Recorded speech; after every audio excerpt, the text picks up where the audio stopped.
दहशतगर्दी का मजहब कहा जाता है तुम्हारे मजहब को, आतंकवादियों का मजहब कहा जाता है तुम्हारे मजहब को।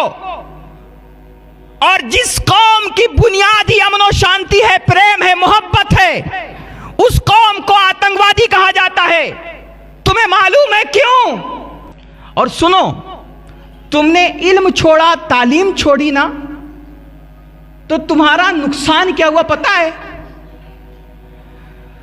तुम मुसलमान हो, तुम्हें दो नामों से जाना जाता है, एक मुसलमान, दूसरा मोमिन। या तो तुम्हें मोमिन कहा जाता है या तो मुसलमान कहा जाता है। और हमारा इस्लाम जो, हमारा धर्म जो है ना, उसका नाम है इस्लाम।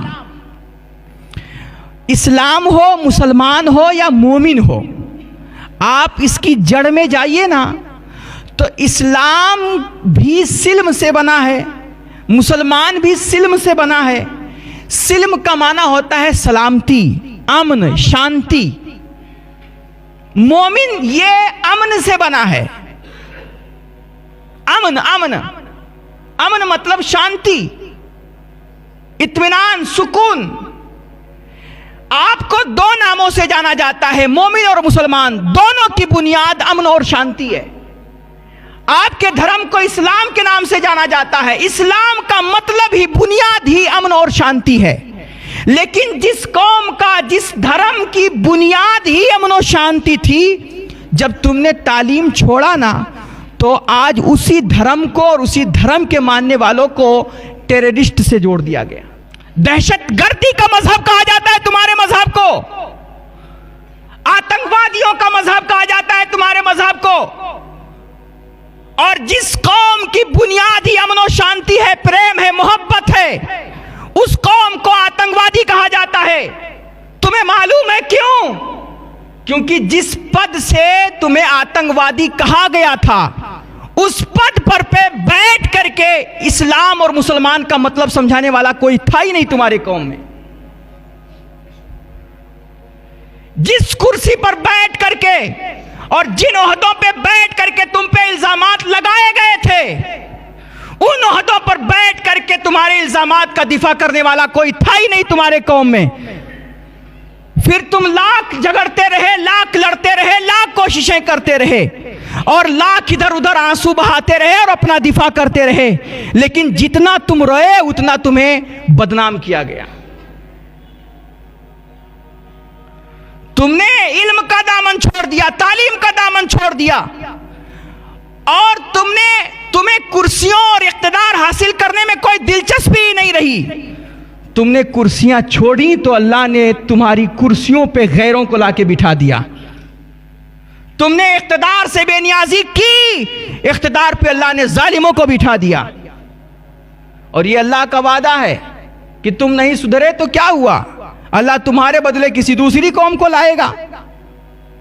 तुम्हें इख्तिदार नहीं चाहिए, अल्लाह दूसरी कौम को दे देगा। तुम्हें कुर्सी नहीं चाहिए, अल्लाह दूसरों को बिठा देगा। तुम हालात की शिकायत तो करते हो सोशल मीडिया पे बैठ करके, लेकिन देखो ना, मेरे अल्लाह का फरमान देखो। मेरे अल्लाह को सब कुछ पता है मेरे भाई। तुम मीडिया से खबरें पढ़ते हो ना, कुरान में वो सारी खबरें अल्लाह ने 1400 बरस पहले दे रखी हैं। अल्लाह फरमा रहा है, ज़हरल फसादु फिल बर्रि वल बहर।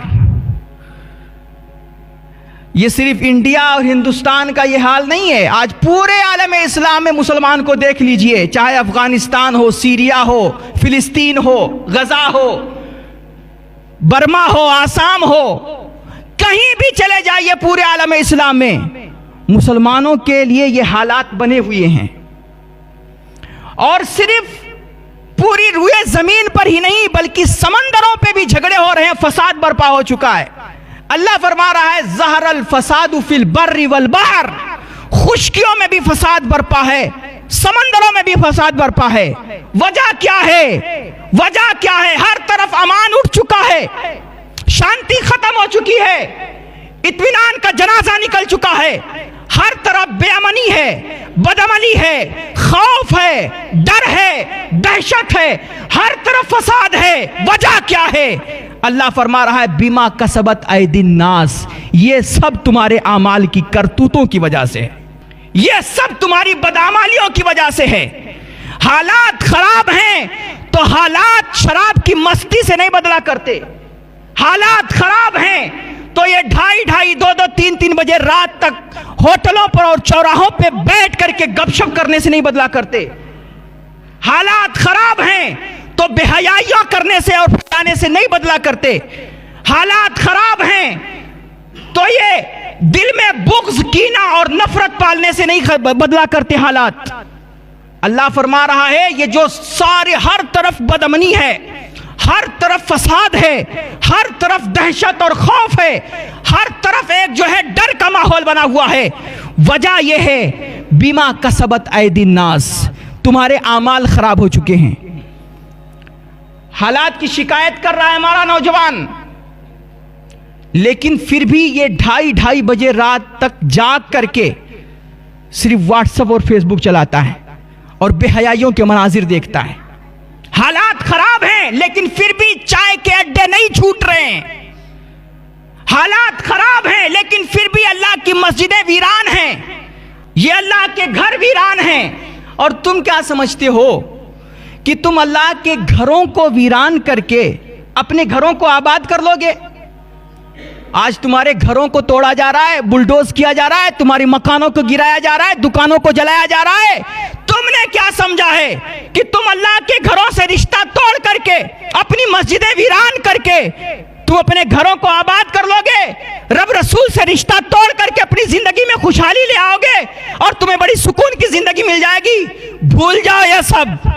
अल्लाह फरमा रहा है ज़हरल फसादु फिल बर्रि वल बहर बिमा कसबत ऐदिन नास, ये जो चारों तरफ बदअमनी है, फसाद है, डर है, खौफ है, वजह तुम्हारे आमाल हैं, तुम्हारी करतूत हैं। और ये क्यों कर रहा है? अल्लाह फरमा रहा है ये इसलिए लियुज़ीक़हुम बाज़ल्लज़ी अमिलू, ये सब इसलिए डर और खौफ का माहौल है। हमने तुम पर जालिमों को इसलिए मुसल्लत कर रखा है, हमने तुम पर बेरहम हुक्मरानों को इसलिए मुसल्लत कर रखा है ताकि तुम्हारे इन बदआमालियों का मजा मैं तुम्हें चखाऊं।